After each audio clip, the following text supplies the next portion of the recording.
Buen día. Continuando con este ciclo de difusión de la doctrina social de la Iglesia que estamos haciendo a través de videos grabados expresamente para la Cátedra Juan Pablo Magno, queremos referirnos a hoy, como hacemos siempre, en forma breve, tratando de ser concisos, pero precisos simultáneamente, a el orden económico dentro de la doctrina católica. Juan 23 advirtió que el bien común abarca a todo el hombre, es decir, tanto a las exigencias del cuerpo como a las del espíritu. Por lo tanto, los gobernantes deben procurar dicho bien, de manera que, sin descuidar los bienes del espíritu, ofrezcan al ciudadano la prosperidad material. Esto está expresado en la Pacem in Terris, párrafo 57. Es importante tener en cuenta esta advertencia, porque las relaciones económicas no surgen de hechos fortuitos, sino como resultado de la conducta humana. No hay fatalidad en la economía. Si bien la ciencia económica posee sus propias leyes y métodos, la economía como actividad humana debe estar subordinada a la política y a la moral, para que sea posible un recto orden económico. Recordemos que ordenar es disponer las cosas a un fin. Es una operación de la inteligencia, no de la voluntad. Desde una perspectiva doctrinaria, podemos mostrar las alternativas que puede presentar un orden económico, según el enfoque intelectual y político que se elija. Algunos consideran que el orden económico surge solo, por interacción de los factores. Es la hipótesis liberal de la mano invisible, que va disponiendo las cosas de tal modo que se produce un equilibrio de intereses en el mercado. La Iglesia rechaza esta hipótesis, que no se ha verificado nunca en la historia. Por el contrario, considera que no se puede confiar el desarrollo ni al solo proceso casi mecánico de la acción económica de los individuos, ni a la sola decisión de la autoridad pública. Por este motivo, hay que calificar de falsas tanto las doctrinas que se oponen a las reformas indispensables en nombre de una supuesta y falsa libertad, como las que sacrifican los derechos fundamentales de la persona y de los grupos en aras de la organización colectiva de la producción. Esto está expresado en Gaudium et Spes, párrafo 65. Cuando el orden económico es diseñado por el Estado y realizado por el mismo, se cae en el estatismo. El párrafo citado anteriormente explica los motivos del rechazo de esta posición por parte de la Iglesia. La experiencia histórica demuestra que una economía estatizada anula la libertad de los ciudadanos y de los grupos sociales, además de resultar ineficiente en el largo plazo. El orden económico diseñado por el Estado, pero realizado por los particulares con la mayor libertad posible, es el promovido por la Iglesia. No corresponde al Estado hacer en materia económica, sino ordenar y coordinar. La justicia impone los límites a la libertad de los particulares en este campo, así como las cargas que puede imponer la autoridad pública. En efecto, toca a los poderes públicos elegir y ver el modo de imponer los objetivos que hay que proponerse, las metas que hay que fijar, los medios para llegar a ellas, estimulando al mismo tiempo todas las fuerzas agrupadas en esta acción común. Pero han de tener cuidado de asociar a esta empresa las iniciativas privadas y los cuerpos intermedios.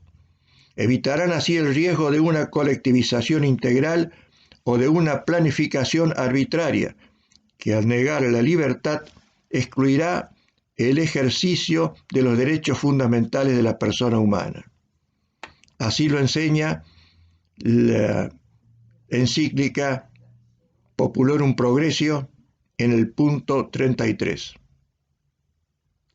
La economía es principalmente una relación del hombre con las cosas, pero con un determinado tipo de cosas únicamente, que son las cosas escasas y útiles. Escasez y utilidad son necesarias para que las cosas tengan valor económico. De esta relación surge una ley fundamental de la economía que es la ley de la oferta y la demanda. Una cosa en la medida en que es más necesaria o es más escasa tiende a aumentar su valor y tiende a disminuirlo en la medida en que es más abundante. Esta ley ha sido hecha extensiva especialmente desde la Revolución Francesa al precio del trabajo, imponiendo al hombre la misma relación que se tiene con las cosas. El hombre de trabajo pasa a ser una mercancía, sometida a la ley de la oferta y la demanda, llamada a este fin libre concurrencia. De modo que cuando se produce mucha oferta de trabajo, que es cuando la gente está más necesitada, el valor del salario baja. Estos aspectos sociales manejados con criterios técnicos son los que han sumido a los pueblos en la injusticia social que padecemos. Lo aberrante del liberalismo no consiste en defender esta ley natural y espontánea de las relaciones económicas, sino pretender que esa tendencia funcione fuera de todo encuadramiento y subordinación a leyes superiores. Que esta ley, o sea, la oferta y la demanda, sea espontánea en la economía, no quiere decir que no se pueda hacer un ordenamiento inteligente de esta tendencia natural. Existe además una segunda ley fundamental de la economía, que es la ley de reciprocidad en los cambios, que ya la anticipó en su época nada menos que Aristóteles. Esta ley tiene por virtud ordenar las tendencias espontáneas del mercado al bien común, siendo por eso al mismo tiempo una ley política. La ley de reciprocidad en los cambios es la condición o supuesto previo para que la ley de la oferta y la demanda funcione regularmente, sin deformar y desequilibrar la economía de una sociedad. Según esta ley, cuando después de haberse producido una cierta riqueza se realiza el intercambio, este debe ser de tal forma que no se produzcan ni adelantos ni retrasos económicos en los diferentes sectores.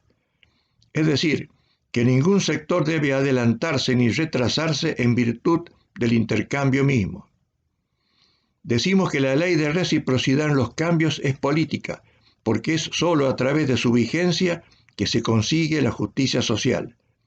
Pero decimos también que es una ley económica, porque cuando no es respetada se produce la distorsión del aparato económico, y la economía se va frenando hasta desembocar en la crisis del mercado.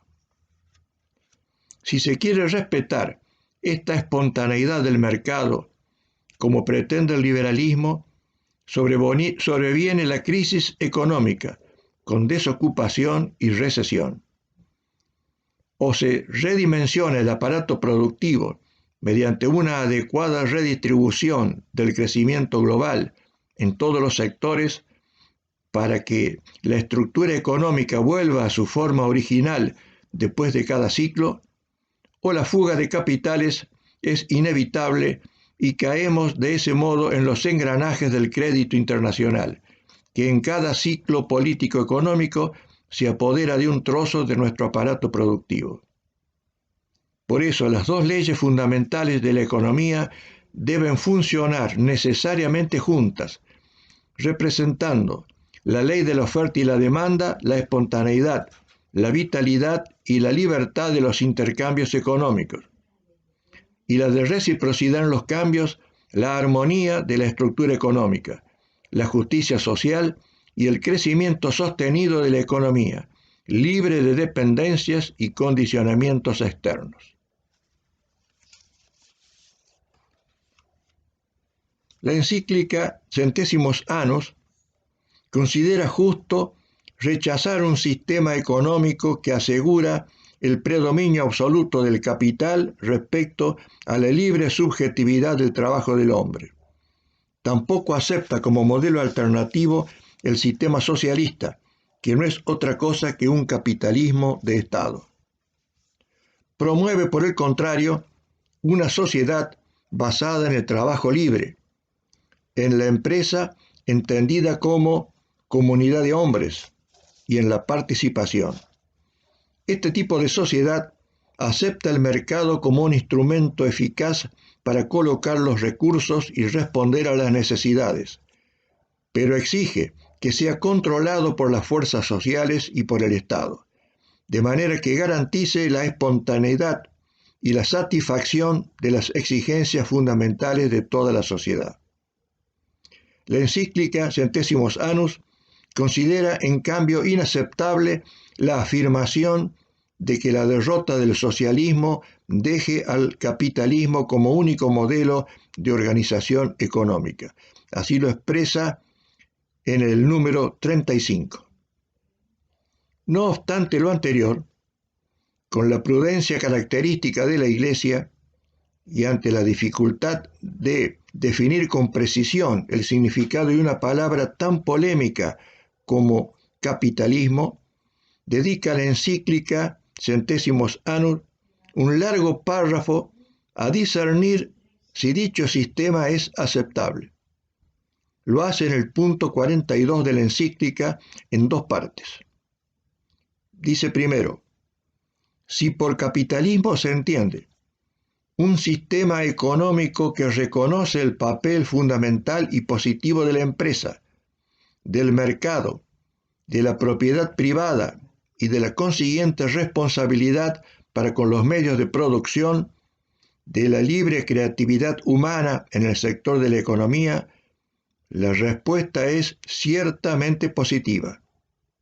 Aunque quizás sería más apropiado hablar de economía de empresa, economía de mercado o simplemente de economía libre. Pero, agrega a continuación, si por capitalismo se entiende un sistema en el cual la libertad en el ámbito económico no está encuadrada en un sólido contexto jurídico que la ponga al servicio de la libertad humana integral y la considere como una particular dimensión de la misma, cuyo centro es ético y religioso, entonces la respuesta es absolutamente negativa. La definición, si bien compleja, no resulta ambigua, pues se encuadra en la distinción que los especialistas han formulado entre dos tipos de capitalismo, el anglosajón y el renano. La primera parte del párrafo 42 describe lo que se denomina capitalismo renano. La segunda parte señala al capitalismo anglosajón, que en líneas generales coincide con el concepto de neoliberalismo, analizado por los obispos argentinos en el documento Navega Mar Adentro, punto 34. En otra parte de esta encíclica tan profunda y rica, Centésimos Annus, en el párrafo 19, el pontífice Benedicto XVI destaca el esfuerzo positivo que realizan algunos países para evitar que los mecanismos de mercado sean el único punto de referencia de la vida social y tienden a someterlos a un control público que haga valer los principios del destino común de los bienes de la tierra. Luego detalla los aspectos positivos. Una cierta abundancia de oferta de trabajo, un sólido sistema de seguridad social, la libertad de asociación y la acción incisiva del sindicato, la previsión social para casos de desempleo. Esta caracterización corresponde precisamente al llamado capitalismo renano, que es el sistema económico que tiene vigencia en varios países, en especial Alemania, Italia y Japón. La mención de este antecedente es importante para que no se tome a la enseñanza social de la Iglesia como una utopía, es decir, lugar que no existe.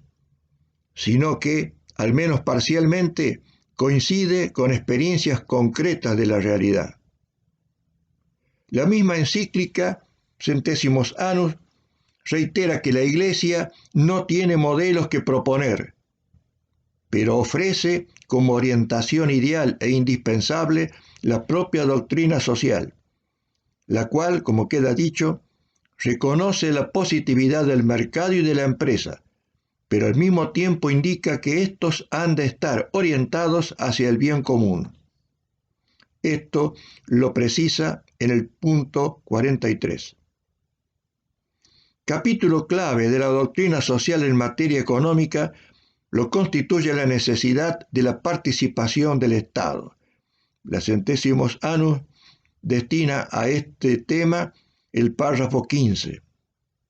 El Estado, dice, debe actuar indirectamente según el principio de subsidiariedad, pues el orden económico debe estar a cargo de los particulares, salvo en situaciones excepcionales. No corresponde al Estado hacer en materia económica, sino ordenar la actividad para que los particulares ejecuten. La acción del Estado debe consistir en fomentar, estimular, ordenar, suplir y completar la actividad de los particulares. La interpretación neoliberal que atribuye al Estado poder actuar solo por delegación de los particulares es insuficiente. Lo correcto es que el Estado actúe siempre como gestor del bien común, orientando la economía y, en casos excepcionales, realizando directamente actividades que no puedan ser ejecutadas por los particulares. Directamente, según el principio de solidaridad, para corregir abusos, por ejemplo, la usura, el monopolio, etc., pudiendo usar el instituto jurídico de la expropiación. Al mismo tiempo, le es permitido redistribuir la riqueza, aplicando la ley de reciprocidad en los cambios, mediante, por ejemplo, la política impositiva y la seguridad social. No es suficiente reconocer el deber de intervención estatal en la economía. Es necesario también limitar esta intervención, porque la regulación estatal no debe anular o afectar gravemente la propiedad y la libertad individuales. Advierte el Papa que se olvida que la convivencia entre los hombres no tiene como fin ni el mercado ni el Estado, ya que posee en sí misma un valor singular a cuyo servicio deben estar el Estado y el mercado. Esto lo expresa en el párrafo 49. Por eso, la doctrina social de la Iglesia no acepta ni la no intervención de la autoridad pública en materia económica, ni la intervención total. Dicho de otra forma, se rechazan dos utopías: la libertad absoluta del mercado, que postula el liberalismo, y el paraíso en la tierra que pretende construir el marxismo. La doctrina social de la Iglesia parte de una actitud realista, que conoce la lucha eterna entre el bien y el mal a que está sometido el hombre, y por eso solamente la fe le revela plenamente su identidad verdadera, y precisamente de ella arranca la doctrina social de la Iglesia, la cual, valiéndose de todas las aportaciones de las ciencias y de la filosofía, se propone ayudar al hombre en el camino de la salvación. Esto lo expresa Centésimos Annus en el párrafo 54.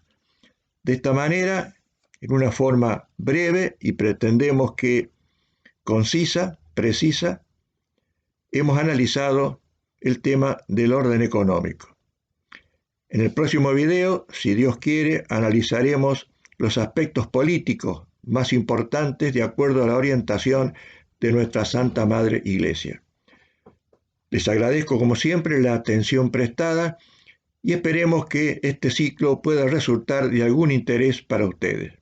Nos gustaría también conocer a través de la dirección, el mail que figura en la página de la Cátedra Juan Pablo Magno, sus inquietudes, opiniones, consultas, etc.